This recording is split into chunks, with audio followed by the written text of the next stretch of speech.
تو پھر اس کا ٹرکل ڈاؤن ایفیکٹ ہوتا ہے جو ابھی ہم نے دیکھا ایک وہ جو ایک شو تھا مذاق رات سنا ہے اس میں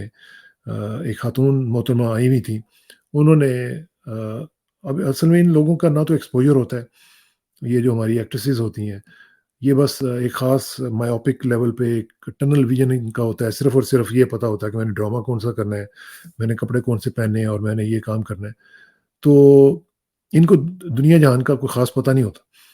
اور انہوں نے فرمایا جناب کہ پاکستانی جو ہیں باہر جب جاتے ہیں تو وہاں پہ وہ باتھ روم صاف کرتے ہیں اور جب واپس آتے ہیں تو بڑے کلف والے کپڑے پہنے ہوئے ہوتے ہیں اور جناب اور ساتھ ہی جو ہمارے ماشاءاللہ وہاں پہ بھانڈوں کا ایک مجموعہ ہوتا ہے اس نے کہا جی کہ وہ بڑے 5,000 کے نوٹ یہاں پہ لگا کے جیب میں تو مطلب اس طرح کی مذاق اڑانے کی ایک طرف ہمارے جو اوورسیز پاکستانیز ہیں وہ اپنا دن رات ایک کر کے اپنا خون پسینہ ایک کر کے وہ پیسے بھیجتے ہیں پاکستان میں جن کے اوپر پھر اس طرح کی جو خواتین ہیں وہ پھر اپنی زندگیوں کو استوار کرتی ہیں انہی کی بنیاد کے اوپر پاکستان کا ایک پوسچر جو ہے وہ دنیا میں بنتا ہے اور اسی کی وجہ سے پاکستان کی تھوڑی بہت ابھی بھی آپ کو پتہ ہے کہ ایک سال میں اربوں ڈالر جو ہیں وہ 30-31 بلین ڈالرز پاکستانیز جو ہیں وہ بھیجتے ہیں تو اگر وہ نہ بھیجیں تو ان کو میرا خیال ہے کہ کپڑے پہننے کے لیے بھی شاید کہیں اور جانا پڑے گا ان کو یہاں سے پاکستان میں اس طرح کے کپڑے بھی نہیں شاید ملیں گے جس طرح کے یہ چاہتی ہیں تو اس لیے تھوڑا سا میرا خیال ہے کہ ہمیں تھوڑی سی شرم آ جانی چاہیے کہ ہم اپنے لوگوں کو جو محنت کرتے ہیں کبھی انہوں نے کہا کہ جنہوں نے کرپشن کی ہے ان کے بارے میں اس طرح کی بات کی ہو جنہوں نے اربوں ڈالرز لوٹے ہیں پاکستان کے ان کے بارے میں کبھی انہوں نے بات کی کہ انہوں نے ایسے کپڑے پہنے ہوئے تھے نہیں انہوں نے جو خون پسینہ کرنے والے لوگ ہیں جو اپنی محنت سے کماتے ہیں اور by the way bath room صاف کرنے میں کوئی آپ کی جو ہے وہ عزت خراب نہیں ہوتی ہے باتھ روم آپ کے گھر کا ایک حصہ ہوتا ہے اور جو آپ کے باتھ روم یہی وہ مائنڈ سیٹ ہے نا کہ جی باتھ روم صاف نہیں کرنا اور اسی وجہ سے آپ دیکھیں کہ پاکستان میں باتھ رومس کی کیا حالت ہوتی ہے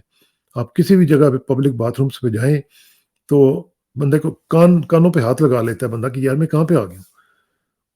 تو یہی وہ مائنڈ سیٹ ہے کہ جی باتھ روم صاف نہیں کرنے گھر کو صفائی نہیں کرنی بس صرف اپنے کپڑے بس ٹیپ ٹاپ بس باقی کچھ نہیں تو یہ میرا خیال ہے کہ انتہائی شرمناک صورتحال ہے اور اس پہ ایکشن لیا جانا چاہیے ان خاتون محترمہ کے خلاف کہ جنہوں نے پورے پاکستانیز کی توہین کی ہے اور ہم لوگ جو باہر بیٹھے ہوئے ہیں اور جو پاکستان کے لیے اپنا تن من دھن ہر وقت لگانے کی کوشش کرتے رہتے ہیں ان کو انہوں نے ریڈیکیول کرنے کی کوشش کی ہے اگرچہ ان کے جو میزبان صاحب تھے انہوں نے اس کے اوپر معذرت کی ہے لیکن معذرت کا یہ مطلب نہیں ہے کہ آپ اس طرح کی چیزیں کرتے رہیں اور پھر آپ گیٹ اوے بھی کرتے چلے جائیں اور ویسے بھی خیر ہمارا ایک کلچر اب بن چکا ہے بھانڈ اب ہر جگہ پہ ہمارے بہت زیادہ آ چکے ہیں نتھنگ اگینسٹ دیم پرسنلی لیکن یہ ہے کہ اب ہمارا پورا پورا قومی مزاج ہی یہ بھانڈوں والا ہو گیا ہے یہ پچھلے کچھ سالوں میں جو ایک سیریسنیس اور ایک سنجیدگی جو ہوتی تھی ہمارے ٹاک شوز میں وہ ساری کی ساری اب ان کے ہاتھ میں چلی گئی ہوئی ہے تو ظاہر ہے جب وہ اس طرح کے لوگ آئیں گے اوپر تو پھر ان سے آپ کسی طرح کی باتیں جو ہے وہ ایکسپیکٹ کرتے ہیں تو یہ ہمارے معاشرے میں جو انحطاط آیا ہے یہ اسی کی وجہ ہے کہ آج ہم اس طرح کی چیزیں جو وہ دیکھ رہے ہیں تو اللہ کرے کہ ان کو تھوڑی سی عقل آئے اور میرا خیال ہے کہ اب آنی چاہیے کافی لوگوں نے ان کی مرمت کی ہے اور میرا خیال ہے کہ ان کی جو انتظامیہ ہے اس کو بھی اس کے بارے میں ایکشن لینا چاہیے اور یہ جو بھانڈ پنا ہے اس کے اوپر تھوڑا سا کنٹرول ہونا چاہیے کچھ فلٹرز میں نے ٹویٹ بھی کیا تھا کہ کچھ فلٹرز لگانے چاہیے ایڈیٹوریل ججمنٹ ہونی چاہیے ایڈیٹوریل فلٹرز ہونے چاہیے کیا چیز جائے گی کیا نہیں جائے گی آپ کا جو ایگزیکٹو پروڈیوسر اس کا کیا کام ہے جب وہ ایڈٹ کر رہا تھا تو اس کو نہیں پتا چلا کہ میں یہ کیا کر رہا ہوں وہ کدھر تھا یہ دنیا نیوز جو ہمارے دوست کا ہی سارا وہ چینل ہے تو ان کو تھوڑا سا یہ سمجھنا چاہیے کہ یہ کیا ہو کیا رہا ہے وہاں پہ اینی وے اب اس سے ذرا آگے بڑھتے ہیں جی اور دوسری بات یہ ہے کہ یہ جو معاملہ چل رہے ہیں اس میں اوورسیز پاکستانیز کی طرف سے مجھے جتنے بھی میسیجز آئے ہیں انہوں نے اس کو بڑا شدید طریقے سے کنڈیم کیا ہے اور وہ یہ کہہ رہے تھے کہ جی ہم اس کے اوپر ایکشن لیں گے اور یہی وجہ ہے کہ یہاں پہ اب پاکستان کے اندر پاکستان کے جو یہاں پہ رہنے والے لوگ ہیں پاکستانی انہوں نے ایک کیمپین شروع کرنے کی کوشش کی ہے اور وہ میرے خیال ہے اس کے اوپر کافی سیریسلی اب غور کر رہے ہیں اچھا جی دوسرا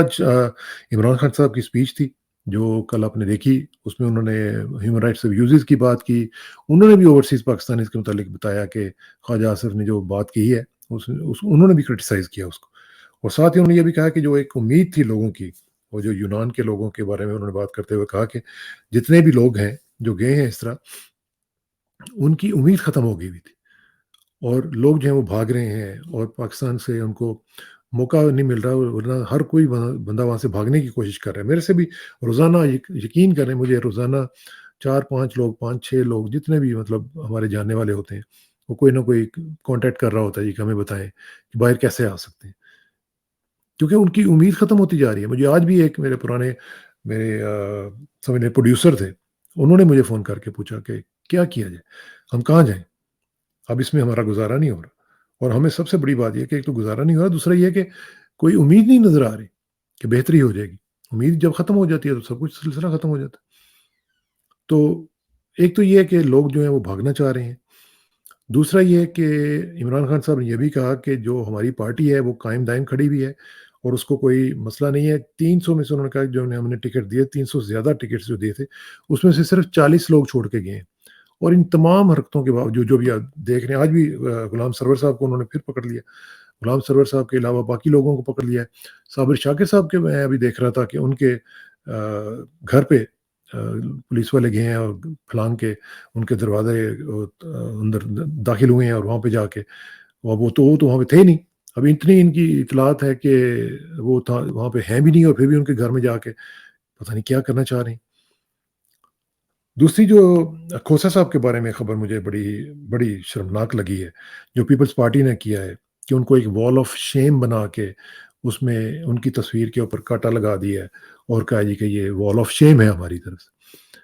بھئی ٹھیک ہے، آپ کو حق پہنچتا ہے، آپ ان کو اپنی پارٹی سے نکال بھی سکتے ہیں، آپ ان کو شو کاز بھی کر سکتے ہیں، لیکن اس طرح کسی کو ذلیل اور رسوا کرنا، جو آپ کے ساتھ کسی زمانے میں رہا ہوا ہے اور ابھی تک ہے، وہ تو کلیم یہی کرتے ہیں، وہ کل بھی یہی کہہ رہے تھے کہ میں پیپلز پارٹی ہوں، اور وہ تو بے نظیر صاحبہ کا نام بھی وہ رانی بے نظیر کہتے ہیں۔ تو مطلب اتنا جو لاڈ کرتا ہے آپ کی پارٹی کے ساتھ، آپ کے لیڈر کے ساتھ، اس کے ساتھ آپ یہ کر رہے ہیں، تو کیا میسج دینا چاہ رہے ہیں آپ؟ تو میرا خیال ہے کہ ہمیں ان چیزوں کے اوپر ذرا سوچنا سمجھنا چاہیے کہ ہمارا بھی کچھ کردار کی کچھ جو جہتیں ہیں، وہ ہمیں ذرا تھوڑی سی کلیئر کرنی چاہیے کہ کیا ہم کوئی بندہ ہم سے اختلاف بھی نہیں کر سکتا، کوئی بات ہم سے تھوڑی سی اگر وہ علیحدہ کرتا ہے تو ہم اس کو وکٹمائز کرنا شروع کر دیتے ہیں۔ تو یہ چیزیں ہمیں دیکھنی پڑیں گی۔ چودھری پرویز راج صاحب کی بیل ہوئی ہے، اور پھر ان کو چھوڑا بھی نہیں گیا، اور پھر آپ کو پتہ ہے کہ پھر پریشرائز کیا جا رہا ہے، اور بہت ہی عجیب طریقے سے، اور چودھری شجاعت صاحب کی طرف سے بھی کہا جا رہا ہے کہ جی آپ آ جائیں واپس، تو آپ کے معاملات سیدھے ہو سکتے ہیں۔ آج ان کے صاحبزادے جو ہیں وہ یہ کہہ رہے تھے کہ جی کہ اگر یہ ہم سے بات کر لیتے، مان لیتے، تو یہ آج بھی وزیر اعلیٰ ہوتے۔ تو بھئی ایک آدمی ہے، اس کی اپنی اوپینین ہے، ساری زندگی وہ آپ کے ساتھ ہی رہا ہے۔ تو آج اگر انہوں نے یہ سوچا ہے کہ ہم اپنا راستہ الگ سے بناتے ہیں، تو ان کا حق ہے، آپ ان کو حق دیں، لیکن اس کو وکٹمائز کرنا یا ان کو سنگل آؤٹ کر کے اس طرح سزا دینا، میرا خیال ہے کہ یہ بڑی غلط بات ہے۔ اچھا، ایک چیز بڑی امپورٹنٹ ہوئی ہے خواتین حضرات، وہ یہ ہے کہ جسٹس جواد ایس خواجہ صاحب، آپ کو پتہ ہے سابق چیف جسٹس ہو رہے ہیں وہ، انہوں نے میں آپ کو دکھاتا ہوں کہ انہوں نے ایک پٹیشن دائر کی ہے، اور وہ جو پٹیشن ہے وہ بڑی زبردست ہے، اور وہ بیسیکلی انہوں نے یہ کہا ہے کہ یہ جو ملٹری کورٹس ہیں، انہوں نے بہت اس کو کرٹیسائز کیا ہے، اور اس میں بیسیکلی اس کی جو ریپٹیشن ہے اس میں تھوڑا سا کو ریڈ بھی کر کے دیتا ہوں۔ وہ کہتے ہیں کہ جی this case is also about power flowing from the barrel of a gun, it is about the power of the army controls businesses and land, historically it has exercised power and influence over our political dispensation. Its power and reach extend far beyond its constitutional role. یعنی وہ کہہ رہے ہیں کہ جو constitution میں ان کا role ہے، اس سے ان کا رول کافی بڑھ چکا ہوا ہے۔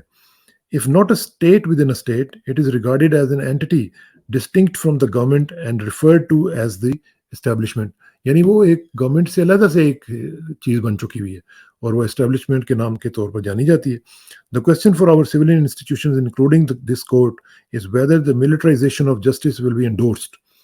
وہ کہہ رہے ہیں کہ کیا یہ جو جسٹس کو ملٹرائز کر دیا گیا ہے، کیا یہ اس کو انڈورس کیا جا سکتا ہے؟ Are we as a nation to march backwards in time with banners flying and drums beating to old tunes? کیا اب ہم ترقی معکوس کی طرف جائیں گے؟ کیا ہم واپس ہسٹری کو پیچھے کی طرف جائیں گے؟ تو یہ وہ سوال اٹھا رہے ہیں۔ اور do we see a better tomorrow with public office holders and institutions operating within constitutionally assigned domains, یا وہ کہہ رہے ہیں کہ دوسری چوائس یہ ہے کہ جو کانسٹیٹیوشن میں ہر ادارے کے جو ڈومینز بنائی ہوئی ہیں اس میں رہ کے وہ کام کریں گے. It is a fundamental question that continues to plague us as a nation. The answer will shape the future. وہ کہتے ہیں کہ یہ جو کویسچن ہے یہ ہمارے پورے کے پورے جو ہمارا جو پاکستان کا جو نظام ہے اس کو اس نے پلیگ کر دیا ہے, اس کے اندر بیماریاں ڈال دی ہیں, اور اس کا جواب دینا جو ہے وہ شیپ اپ کرے گا کہ ہمارا فیوچر جو ہے وہ کس طرف جائے گا. آخر میں صرف آپ کو یہ بتاؤں کہ ان کو جو پرائم منسٹر مودی صاحب ہیں ان کا دورہ شروع ہونے والا ہے. صبح پہنچ چکے ہیں وہ واشنگٹن میں, لیکن ان کا جو دورہ ہے وہ شروع ہو رہا ہے صبح سے, یعنی یہاں پہ آج رات ہے تو ابھی وہاں پہ صبح ہوگی, تو 21 سے ان کا دورہ شروع ہو رہا ہے, اور یہ بڑا امپورٹنٹ دورہ ہے. لیکن جاتے ہی جیسے وہ پہنچے ہیں وہاں پہ تو 75 جو اراکین کانگریس ہیں, جس میں سے 57 جو ہیں وہ ہیں کانگریس مین ہیں, اور 18 کے قریب جو ہیں وہ سینیٹرز ہیں. تو یہ تقریباً 75 جو ہیں انہوں نے ایک لیٹر سائن کیا ہے جس میں انہوں نے بڑی زبردست قسم کی انگریزی کے ساتھ انہوں نے بتایا کہ جی پاکستان اپنا انڈیا اور امریکہ کے بڑے اچھے تعلقات ہیں, لیکن ہم یہ چاہتے ہیں کہ انڈیا کو بتایا جائے کہ جو ہیومن رائٹس وائلیشنز وہاں پہ ہو رہی ہیں, جو ریلیجس پرسیکیوشن ہو رہی ہے وہ نہیں ہونی چاہیے, اور اس طرح کی جو صورتحال ہے وہ ہمارے لیے ناقابل قبول ہونی چاہیے. اگرچہ انہوں نے کہا کہ انڈیا ہمارے لیے بڑا امپورٹنٹ ایلائی ہے, وہ کوڈ لیٹرل جو کوڈ ہے اس کا بھی ممبر ہے, باقی الائنسز کا بھی وہ ممبر ہے, ہماری ٹریڈ بھی ہے ان کے ساتھ, ویسے بھی انڈین ڈائسپورا جو ہے وہاں پہ بڑا اسٹرانگ ہے. لیکن اس کے باوجود انہوں نے کہا ہے کہ یہ چیز جو ہے اس کو دیکھنا چاہیے اور مودی صاحب کو یہ معاملہ جو ہے اس کے ساتھ اٹھانا چاہیے. اب وہاں پہ جو مختلف جو اراکین کانگریس ہیں, راشدہ طالب وغیرہ جو ہیں وہ انہوں نے کہا ہم بائیکاٹ کریں گے جو ان کا فنکشنز ہوں گے واشنگٹن میں, اور اس میں ہم نہیں جائیں گے. لیکن یہ میں آپ کو بتا دوں کہ یہ اگرچہ اس کا ایک تھوڑی سی اکیڈیمک ویلیو ہوگی, لیکن ایز سچ اگر دیکھا جائے تو میرا نہیں خیال کہ اس کا کوئی خاص امپیکٹ پڑے گا, کیونکہ جو انڈیا کے ساتھ اس وقت ان کا اسٹریٹجک ریلیشن شپ ہے وہ بتاتا ہے کہ اس وقت معاملات جو ہیں وہ ان چیزوں سے بہت آگے بڑھ چکے ہیں. یہ اسی طرح کی ایک لپ سروس ہے جس طرح کہ ابھی ہمارے پاکستان کے بارے میں آپ کو پتہ ہے 66 اراکین کانگریس نے ایک لیٹر لکھا تھا, اس کے بعد آپ نے دیکھا کوئی اثر ہوا؟ کوئی اثر نہیں ہوا. تو جو ان کی پالیسیز ہوتی ہیں, جو اسٹیٹ ڈپارٹمنٹ اور پینٹاگون کی جو پالیسیز ہیں وہ ان چیزوں سے ذرا اوپر اٹھی ہوئی ہوتی ہیں. جب ان کے انٹرسٹ چینج ہوتے ہیں تو پھر وہ میڈیا کی بھی سننا شروع کر دیتے ہیں, وہ میڈیا میں خبریں بھی لیک کرنا شروع کر دیتے ہیں, سارا کچھ کرنا شروع کر دیتے ہیں. لیکن تب تک جب تک یہ نہیں ہوتا اس وقت تک انڈیا کے ساتھ معاملات ان کے صحیح چلیں گے, اور اس میں مجھے کوئی خرابی ہوتی ہوئی نظر نہیں آ رہی ہے. اور اگرچہ ان کا جو دورہ ہے اس میں یہ اس طرح کی چیزیں آپ کو تھوڑی تھوڑی سی سمجھ لیں کہ اریٹینٹس آپ کو نظر آئیں گے, لیکن ایز سچ کوئی اس میں زیادہ فرق نہیں پڑے گا. کانگریس کی جو جوائنٹ سیشن ہے اس کو وہ ایڈریس کریں گے, اور یہ میرا خیال ہے چوتھے ورلڈ لیڈر ہوں گے جو کہ دوسری دفعہ جوائنٹ سیشن کو ایڈریس کر رہے ہوں گے. تو انڈیا کو وہ ان کے اسٹیٹس کے مطابق اور اسٹیچر کے مطابق وہ وہاں پہ ایک بہت بڑا ویلکم دینے جا رہے ہیں. اور وہ ظاہر ہے ہماری چونکہ اب ہم تو ریس میں ہی نہیں ہے نا, ہماری تو اللہ کے فضل سے جو اس وقت حالت کر دی گئی ہے انٹرنیشنل لیول پہ, اب ہم لوگ بالکل انسگنیفیکنٹ ایک کنٹری ہوتا ہے وہ تقریباً بن چکے ہیں. ہماری اب وہ ویلیو ہی نہیں ہے. پہلے کے زمانے میں جیسے ہوتا تھا, جن زمانے میں ہم نے کور کیا واشنگٹن کو, نیو یارک کو, اور پریزیڈنٹ مشرف وغیرہ کو, اور دوسرے لوگوں کو, بے نظیر صاحبہ کو بھی, اور نواز شریف کو بھی, تو اس زمانے میں پاکستان کی تھوڑی سی ویلیو ہوتی تھی اور پاکستان اور انڈیا کے ساتھ ان کو ایکویٹ کیا جاتا تھا. لیکن اب تو وہ انہوں نے ڈی ہائفنیٹ کر کے پاکستان کو بالکل فارغ کر دیا, اور ریجیم چینج آپریشن کے بعد جو آج ہماری اکانومی کی صورتحال ہے, اور جو طبقہ اور جو ٹولہ اوپر بیٹھا ہوا ہے ان کے ہوتے ہوئے, تو آپ سمجھ لیں کہ پاکستان اب ایک افریقن کنٹری سے بھی کہیں آگے نکل گیا ہوا ہے اپنی انٹرنیشنل اسٹیچر کے حوالے سے. تو اس لیے ہم صرف دکھ کا اظہار کر سکتے ہیں اپنی اس حالت پہ, لیکن وہی کہتے ہیں سروائیول آف دا فٹسٹ. تو جو فٹ ہوگا وہ آگے جائے گا, ہم فٹ نہیں ہیں تو ہم پیچھے رہ گئے. تو اللہ تعالیٰ ہمیں ہدایت دے اور ہمیں ہمارے ملک کی کچھ تھوڑی بہت جو قدر و منزلت ہے اس کو پہچاننے کی ہمیں توفیق دے. بہت بہت شکریہ. آخر میں دعا کہ میری عزت کے لیے کافی ہے کہ میں تیرا ہی بنتا ہوں, میرے فخر کے لیے کافی ہے کہ تو ہی میرا پروردگار ہے. تو بالکل اسی طرح جس طرح میں چاہتا ہوں مجھے بھی اسی طرح بنا دے جس طرح تو چاہتا ہے. سپردم بتومائے خیش رہو, تو دانی حساب کم و بیش رہو. مجھے اس راکسانہ کو کل تک کے لیے اجازت دیجیے. جلدی ملاقات ہوگی انشاءاللہ. اللہ حافظ.